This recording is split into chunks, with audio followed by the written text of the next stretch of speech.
सदियों पहले मुझसे किसी ने कहा था, नहीं देंगे आजादी, उखाड़ लो जो उखाड़ना है। सिपाही, उखाड़ने का समय आ गया। मुझे याद है महाराज, उसे पत्थरों के बीच चीन दिया गया था। वो अकेली थी पर महान थी, निडर थी। अब जवाब देने का समय आ गया। भूपेंद्र शेर अब अपनी ऐसी ताकत बना चुका था कि अब उसके मकसद के बीच जो भी आता वो पिस कर रह जाता। जब भूपेंद्र अपनी गुफा पर आया तो उसका एक एक सिपाही बदले की आग में सीना ताने खड़ा था। मेरी एक बात हमेशा याद रखना, युद्ध में तुम्हारी ताकत से ज्यादा ये जुनून, ये जज्बा तुम्हारी जीत पर हावी होगा। अब समय आ गया है ईंट से ईंट और पत्थर से पत्थर के जवाब देने का। मेरे ताकतवर सिपाहियों, तैयार हो जाओ। भूपेंद्र का एक एक सिपाही पर्वत जैसी ऊंची चट्टानों को उखाड़ फेंकने की ताकत रखता था। भूपेंद्र की इस ताकतवर सेना ने धरती को हिला कर रख दिया। एक जज्बे और जुनून के साथ वो तेजी से आगे बढ़ रहा था।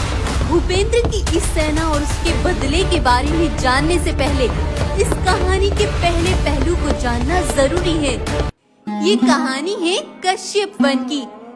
कश्यप वन शुद्ध वातावरण, ताजा हवा और शीतल जल के साथ बहता था।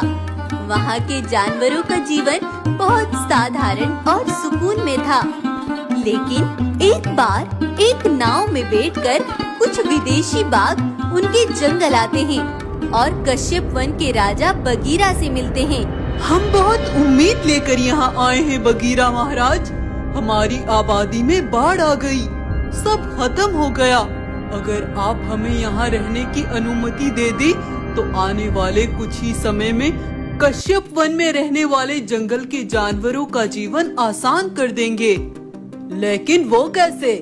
हम सब अपनी आधुनिक तकनीक से यहाँ के जानवरों का जीवन आसान करेंगे महाराज। और तब महाराज बगीरा ने उन सबको वहाँ रुकने की इजाजत दे दी। इन बाघों ने कुछ ही दिनों में कश्यप वन का नक्शा बदल कर रख दिया। जहाँ पहले मीलों दूर जानवरों को पानी पीने जाना पड़ता था, वहाँ अब जगह जगह पर पानी के हैंडपंप थे। जंगल में खेती भी आधुनिक तकनीक से की जाने लगी। बाघों ने पवन चक्कियाँ लगाकर उनसे बिजली जमा करने का भी काम किया और कश्यप वन के जानवर इस बात से बड़े खुश भी थे। लेकिन अब वो सभी बाघ बहुत गड़बड़ करने लगे। जंगल के जानवरों को अपने ठिये पर बुलाते। भालू भाई, हमने सुना है तुम अपनी जमीन बेच रहे हो। अगर तुम अपने जंगल के किसी जानवरों को अपनी जमीन दोगे तो वो तुम्हें बहुत कम कीमत देंगे। लेकिन अगर तुम अपनी जमीन हमें बेच दो तो हम तुम्हें इसके 3 गुना दाम देंगे। लेकिन हाँ, ये बात बगीरा महाराज तक नहीं पहुंचनी चाहिए। ऐसे मार्को बाघ ने बहुत सारे जानवरों को लालच देकर उनकी जमीनें उनसे खरीद ली और यहाँ अब उनका कब्जा धीरे धीरे बढ़ने लगा था। लेकिन एक बार बगीरा जब यहाँ से गुजर रहा था तो उसने ये होता हुआ देख लिया। लेकिन तब तक बहुत देर हो चुकी थी। तब रात में बगीरा ने सब जानवरों को अपनी गुफा पर इकट्ठा किया। कश्यप वन के मेरे मासूम निवासियों, वो तुम्हारी जन्मभूमि का सौदा कर रहे हैं। तुम्हें अब सतर्क होने की जरूरत है। अगर तुम अपनी जमीनें उन्हें बेचते गए तो आने वाला समय बहुत कठिन होगा।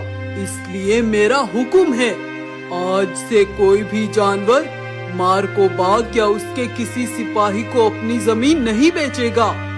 लेकिन दूर से मार्को बाघ ने ये सुन लिया और उसने एक बहुत बड़ी चाल खेली। जब सारे जानवर गुफा से चले गए तब बगीरा की गुफा के अंदर एक पत्र आकर गिरा।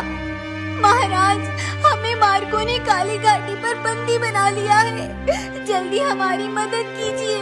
बगीरा अपने जानवरों की पीड़ा के बारे में सुनकर तेजी से दौड़ता हुआ गया। लेकिन जंगल के बीचों बीच मार्को के सिपाहियों ने गड्ढा बना रखा था। बगीरा बहुत जोर से उसमें जा गिरा और उन बाघों ने उस गड्ढे में बम लगा रखे थे, जिसको विस्फोट करते ही वो फट गया और बगीरा जान से मारा गया। सुबह बगीरा जानवरों को खून से लथपथ सूली पर चढ़ा मिला। राजा प्रजा के प्यार में मारा गया और बेवकूफ प्रजा अब हमेशा मेरी गुलामी करेगी। अब हम तुम्हें नहीं देंगे आजादी। जाओ उखाड़ लो जो उखाड़ना है। अब तुम सब मेरे गुलाम बन के रहोगे। और तब से प्रजा मार्को की गुलाम बन गई। लेकिन बगीरा की पत्नी ने एक बार मार्को के एक सिपाही को जान से मार डाला और उसकी खाल अपने बेटे भूपेंद्र शेर को पहना दी। तुम्हारी जिंदगी का मकसद सिर्फ बदला है। यहाँ से बहुत दूर चले जाओ और ऐसी ताकत बनाओ कि इन सबको तुम यहाँ से खत्म कर दो। और तब भूपेंद्र वहाँ से निकल गया था। तब उसने अपनी ये एक सेना बनाई जो इतनी ताकतवर थी कि मार्को के चीथड़े उड़ा कर रख देती।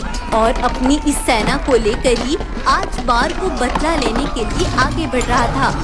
भूपेंद्र की इस ताकतवर सेना ने मार्को की सेना पर घायल शेरों की तरह टूट पड़ी और एक एक को मौत की घाट उतार दिया।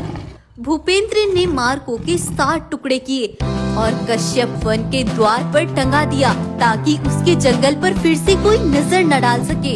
उसके बाद भूपेंद्र अपने जंगल में अपनी सेना के साथ राजा बनकर रहने लगा। तो आपको ये कहानी कैसी लगी कमेंट करके जरूर बताएं। वीडियो पसंद आई है तो लाइक शेयर एंड सब्सक्राइब करना ना भूलें।